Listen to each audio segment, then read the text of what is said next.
Carson Palmer said Thursday the pelvic thrust that may lead to him being fined wasn't meant to taunt the Seahawks crowd late in a 39-32 victory on Sunday night. Palmer told ESPN it was a gesture directed at three of his friends who were sitting in the stands and behind the Cardinals bench there, and the gesture was caught by cameras during NBC's broadcast of the game and has gone viral. Skip.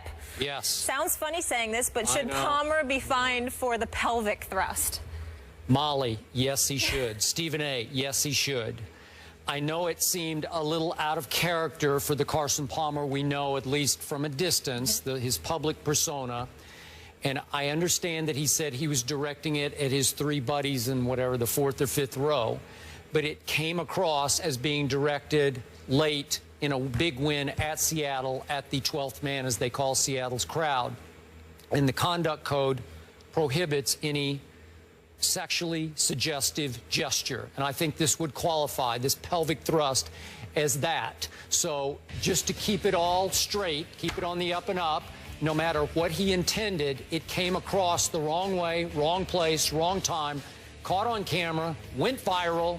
Yes, the NFL must step in and say, no, you cannot. You must be fined.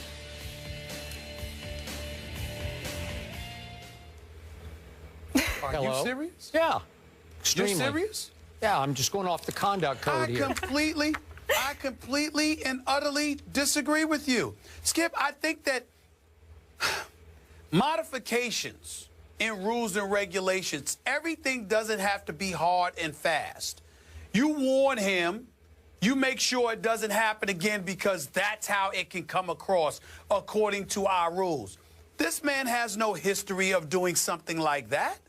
I mean, if three of his friends were in the stands and that's who he was talking to, you know, it's his fault that the cameras decided to follow him to the sidelines while he was talking to his friends or communicating with his friends. I'm just like, I mean, how many things can we come up with to take money out of dudes' pockets? I mean, come on now. I'm not saying that, you know, I understand your point about it's the rule according to the letter of the law, but sometimes the letter of the law just ain't right. Just ain't right. And I think this is one of those situations. I mean, look, Carson Palmer, look, man, don't let that happen again, okay? Because this is how it looked. May not, we buy your explanation. It's not intentional. But, I mean, my God, it's national news because a pelvic thrust, because he was talking to his boys, verge of beating Seattle after dropping 39 points against the Legion of Boom, and nobody can understand that? I mean, you got a point. You got me. Please don't get me wrong. I don't want to look at you like you're totally ridiculous, because you do have the rule supporting you. So I get that. But I'm like, my goodness, man, can for once we just sit there and say, okay, could you make sure you don't do that again? There's a hard rule about communicating with the media and all of this other stuff. Marshawn Lynch gets fined $75,000. Then they turn around and they say, okay, we're going to rescind the fine. Just don't do what you did before again. Don't do that. All right? So how come the same can't happen for Carson Palmer? Okay, I know what you're saying, but I'm surprised you're saying it, because you're the guy who always comes right back at me. These quarterbacks get away with everything. They give them all a pass. And if I can go here, especially the white quarterbacks seem to get the lily white treatment from the league because they want to prop them up as the biggest stars. Give me an example. Okay, well, I don't know an example, but this is an example. This is one where it's like a throat slash. It falls into the same realm. You just can't do it. It's just unbecoming of a pro football player. And again, it's not that the cameras today are following you to the sideline. They're all over this sideline. Nobody can get away with anything anymore on the sideline that is not caught on somebody's camera. I'm sorry. Any little thing Greg Hardy has done on the sideline, it's just like, it's viral like that. So I'm sorry, he did it, and again, it still comes across to me. I don't know if he's telling the truth about three buddies. Those are three pretty good tickets if you got them right behind the bench at Seattle. He said their names. I know he said their names. They were kind of silly names. He can pull it out. I know. He can get it. What's that? Maybe he can pull that off. He can get those tickets. Right, he can get those tickets. He must have. Okay. Even if I buy his explanation, and I will. Okay. It looks like he's aiming it at the Seattle fans, and this is Carson Palmer. He's a franchise quarterback. He is leading the league in QBR, and a pelvic thrust appearing to be aimed at the Seattle crowd is way out of bounds. I'm sorry. The league has to say that's just wrong. No matter what your real intention was, it comes across. It's a bad look for the National Football League. From a PR standpoint, a pelvic thrust, I'm sorry, you just have to say no. You don't have to fine him $2 million, but just you have to send a message with a small fine.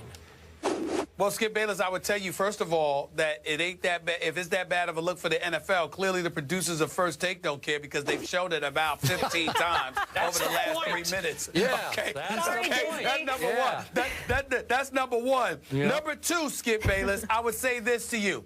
When I go, you are right that I talk about the quarterbacks getting away with everything, but I was alluding to defenders coming after them. You can't hit them too high. You can't hit them too low. You can't. That's what I was talking to. I certainly wasn't talking about gestures. And then when I think about it again, Skip, you're right in terms of the letter of the law. All I'm saying is modifications have been made for people who have been far more egregious, although they didn't follow the letter of the law, and the law was on the NFL side, and the NFL still made modifications. So how come that can't be the case for Carson Palmer in this equation? Again, I recognize the fact that it was a pelvic thrust. It's undeniable. I'm not trying to say that it wasn't, that he didn't do it. What I'm saying, it's a complete aberration and deviation from what his behavior is normally. Okay. And when you take that into account, combined with the fact that his friends were in the stands, combined with the fact that the NFL has let other people off when letters to the law have been disavowed, I think you can make an exception in this case. That's what I'm saying. Okay, so if I flip it around and I ask you, what if Marshawn Lynch, I'm just pulling a name out of the hat, had been at Arizona and had given a pelvic thrust at the end of a big win by Seattle at Arizona to apparently to the fans, but he said, no, I had 3 of my boys in the stands. What would the NFL do then? Would they come down harder on Marshawn?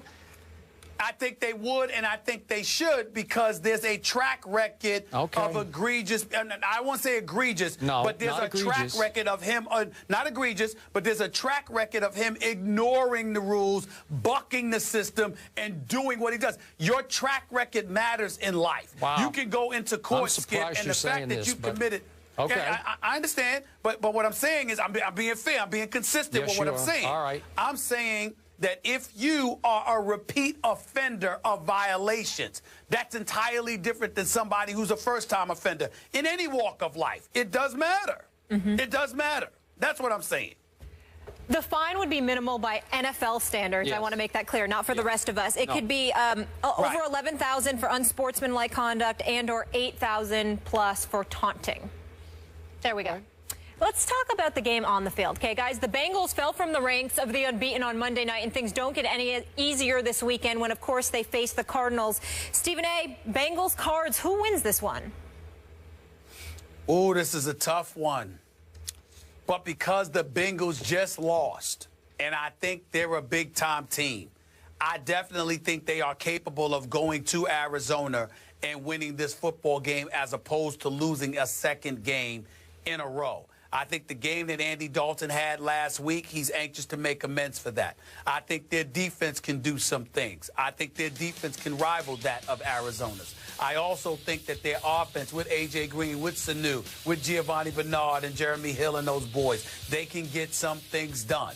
And I think had they won last week and they were coming to Arizona undefeated, I would think differently, Skip.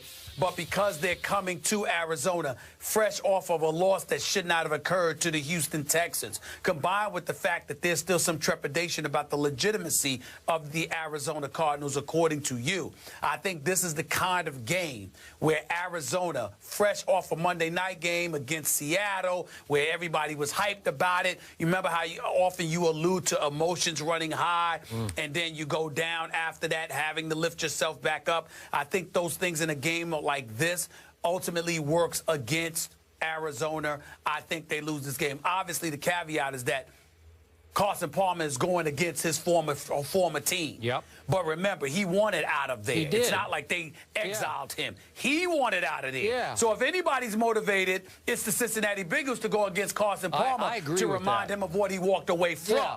He didn't just walk away. He sort of acted his way out, you know, like he just wouldn't play. That's right. So I'm not sure you're getting revenge for what. I think they owe you some payback. I think it's the Bengals. It's the other way around. I agree. I'm saying it's the Bengals that's going to win. All right, so you have shocked me again with your statement here, because I fully expected, especially off our discussion yesterday when you defended Arizona, when I was saying they're overrated if you're calling them the best team in the NFC right now, because I'm not sure. Right. Well, now I'm with you in your shocking prediction. I'm going to go visiting team, because the visiting team, the Bengals, have won all 4 of their road games. And Andy Dalton, God bless him, this is a shocking number. Through his first 5 years, he's tied for the most road wins ever by a starting quarterback for his first 5 years. Wow. 23. And if he wins this game, he'll have the record. Well, that's unbelievable to me. So I'm with you. This team will be good enough and mad enough to get a little revenge here. I'm going to go 24-21 Cincinnati over an Arizona team I respect, but I'm not completely sold on just yet. I'm going to go 30-27 Cincinnati. Okay. All right, we're both going Bengals here. Up next, let's talk Seahawks, though. Offensive coordinator Darrell Bevell had some shade to throw at his quarterback, Russell Wilson. We'll tell you what he said after the break and break it down.